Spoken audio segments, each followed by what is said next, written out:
इस बीच यूक्रेन में मौजूद सैकड़ों ऐतिहासिक धरोहरें युद्ध में नष्ट हो गई। यूनेस्को के मुताबिक अब तक रूस और यूक्रेन के बीच छिड़ी जंग में करीब 100 ऐतिहासिक धरोहरों को काफी ज्यादा नुकसान पहुंचा है। और उसमें एक वर्जिन मैरी स्टैच्यू भी शामिल है, लवीव में मौजूद है।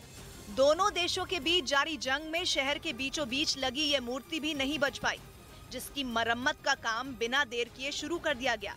अपनी धरोहर को बचाने के लिए वहां के लोगों ने युद्ध के खत्म होने तक का इंतजार भी नहीं किया। हालांकि शहर में पहले से ही ऐतिहासिक धरोहरों की मरम्मत का काम चल रहा था, जो युद्ध की वजह से बीच में रुक गया था, लेकिन उसे फिर शुरू कर दिया गया। उधर जंग के बीच खबर है कि पुतिन के रक्षा मंत्री सिर्गेई शोइगु का हार्ट अटैक उनको आया। दावा किया गया कि यूक्रेन जंग में अब तक सफलता न मिलने की वजह से पुतिन उनसे काफी नाराज थे और उन्हें चेतावनी भी दी थी, जिसके बाद ही रूस के रक्षा मंत्री सिर्गेई शोइगु को दिल का दौरा पड़ गया। ये दावा किया रूसी मूल के एक इजरायली कारोबारी ने, जो कभी रूस का सबसे अमीर शख्स था। लेकिन पुतिन ने जैसे ही उसकी तेल कंपनियों पर शिकंजा कसना शुरू कर दिया, वो 2003 में रूस छोड़कर इजराइल में जाकर बस गया। हालांकि पुतिन के रक्षा मंत्री पिछले कई हफ्तों से लोगों के सामने नहीं आए हैं। जंग की शुरुआत में ही वो नजर आए थे। खबर है कि यूक्रेन के खिलाफ युद्ध के 50 दिन बीत जाने पर पुतिन बेहद गुस्से में है। पिछले 51 दिन में रूस ने यूक्रेन के न सिर्फ शहरों को बर्बाद किया है, बल्कि उसने यूक्रेन की सेना को भी भारी नुकसान पहुंचाया है। रूस के रक्षा मंत्रालय ने दावा किया कि उसे इस युद्ध में यूक्रेन के कई हथियार तबाह कर दिए। रूसी रक्षा मंत्रालय के मुताबिक रूस ने अब तक यूक्रेन के 131 लड़ाकू विमान, 104 helicopter, 245 anti aircraft missile system, 2000 से ज्यादा टैंक और दूसरी बख्तरबंद लड़ाकू गाड़ियों समेत 248 मल्टीपल लॉन्च रॉकेट सिस्टम तबाह कर दिए। रूस के रक्षा मंत्रालय ने यूक्रेन के कई सैन्य ठिकानों को भी बर्बाद करने का दावा किया है।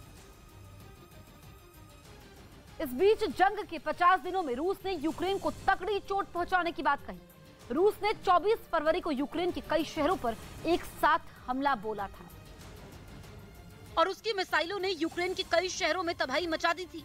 रूस के लड़ाकू विमान और हेलीकॉप्टरों ने आसमान से यूक्रेन के अलग अलग हिस्सों पर बम बरसाए थे। रूस ने यूक्रेन के खार्किव और खिर्सों पर कब्जे का दावा भी किया था, लेकिन यूक्रेन की सेना ने पलटवार करके उन्हें छुड़ा लेने की बात कही थी। अब युद्ध के 50 दिन बीत जाने के बाद रूस यूक्रेन को बड़ा नुकसान पहुंचने का दावा कर रहा है, जबकि यूक्रेन के कई हिस्सों में रूसी सेना के हमले अभी भी जारी है। अब तो रूस ने यूक्रेन के पूर्व में डोनबास पर हमले के लिए पूरा जोर लगा दिया है। इस बीच उसकी सेना ने एक बयान जारी करके 50 दिनों की जंग में यूक्रेन को हुए नुकसान के बारे में बताया और दावा किया कि उसकी सेना ने अब तक रूस के 131 लड़ाकू विमान और 104 हेलीकॉप्टर मार गिराए हैं, जबकि जंग में अब तक यूक्रेन के 245 anti aircraft missile system S-300 भी ढेर कर दिए हैं।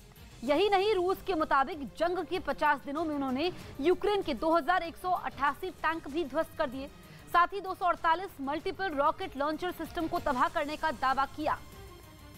और रूस के इन दावों के बीच यूक्रेन के राष्ट्रपति ज़ेलेंस्की ने एक वीडियो जारी किया। वीडियो में यूक्रेन पर हमले की शुरुआत से 50 दिनों के बीच के हालात को दिखाया गया और दावा किया गया कि युद्ध के 50 दिनों में रूसी सेना ने पूरी बर्बरता से यूक्रेन के कई शहरों में रिहायशी इमारतों और नागरिकों को निशाना बनाया। वीडियो के पहले हिस्से में यूक्रेन के अलग अलग इलाकों में रूसी सेना के हमलों को दिखाया गया। उसमें क्रामातोर्स्क के रेलवे स्टेशन, मारिपुल के थिएटर पर हुए भीषण हमलों समेत कई और इलाकों में भी हुई तबाही को दिखाया गया। जबकि वीडियो के दूसरे हिस्से में यूक्रेन के लोगों और वहाँ की सेना के एक साथ मिलकर रूसी सेना से मुकाबले को दिखाया गया। बताया गया कि कैसे यूक्रेन के आम लोग भी रूस की सेना के खिलाफ डटकर खड़े रहे। वीडियो जारी करके ज़ेलेंस्की ने फिर पूरी दुनिया से रूस के खिलाफ एकजुट होने और यूक्रेन की मदद करने की अपील की। तो वहीं यूक्रेन की जंग में रूस के खिलाफ खड़ा जो फ्रांस है, वो अप्रैल होते होते पुतिन की ही टीम में शामिल हो सकता है। मतलब अमेरिका का खेमा टूट सकता है और पुतिन को एक नया साथी मिल सकता है। ऐसा इसलिए क्योंकि पुतिन की एक पुरानी दोस्त फ्रांस का राष्ट्रपति चुनाव लड़ रही हैं, जो कि 24 अप्रैल को होना है।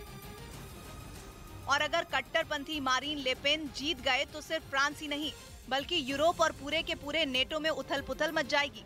सत्ता और सुरक्षा के समीकरण बदल जाएंगे और फ्रांस पुतिन के हाथों की कठपुतली बन जाएगा, क्योंकि 53 साल की मारीन ले पेन पुतिन की पुरानी साथी है और उन्हें अमेरिका की अगुवाई वाला नेटो फूटी आंख नहीं सुहाता। बल्कि वो तो ये वादा तक कर चुकी हैं कि राष्ट्रपति बनते ही वो फ्रांस को नेटो से अलग कर देंगी। यही वजह है कि मारीन ले पेन की फ्रांस की राष्ट्रपति पद की दावेदारी ने अमेरिका और उसकी अगुवाई वाले सैन्य गठबंधन नेटो को बुखार चढ़ाया हुआ है।